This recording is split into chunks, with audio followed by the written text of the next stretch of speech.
যে আমরা একটি আন্দোলনে গিয়েছিলাম পিসিটির কারণে, যখন বৈষম্য বিরোধী ছাত্র আন্দোলনে 15ই জুলাই যখন তারা রাস্তায় আহত হয়েছিল, তখন সেই আমরাই ঢাকা মেডিকেলে ছুটে গিয়েছিলাম নিজের আন্দোলন রেখে তাদের সেবা দেওয়ার জন্য। এবং সেই সকল ছবি ভিডিও আমাদের কাছে কিন্তু আছে। এখন আমরা এখন যে এই যে আমলা মাকসুদা নূর, উনি যে আমাদের বলেছিল, এই ভাই একটা প্রশ্ন করেছিল যে কেন আপনারা এখন আন্দোলন শুরু করেছেন। আমি এই প্রশ্নের জবাবে দিতে চাই এটাই যে মাকসুদা নূর, আমরা কিন্তু কোনো আন্দোলনে আর যাইনি। মাকসুদা নূর কেন বলেছিল যে নার্সরা ছোট চাকরি করে, নার্সদের সেকেন্ড ক্লাস দেওয়াই সরকারের ভুল হয়েছে।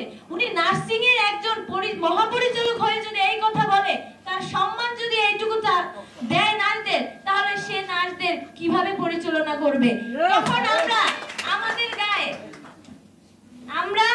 আমরা যদি নার্স, আমাদের গায়ে যদি রক্ত মাংস থেকে থাকে, তাহলে তার প্রতিবাদ অবশ্যই আমরা করব এবং করা উচিত। কারণ উনি আমার পেশা নিয়ে কথা বলছে, যেখানে নার্সিং পেশা একটা ইন্টারন্যাশনাল পেশা, সেখানে বাংলাদেশে কেন এত বৈষম্য থাকবে এত বড় একটা পেশা নিয়ে, এবং আমাদের কেন অবহেলার দৃষ্টিতে দেখা হবে?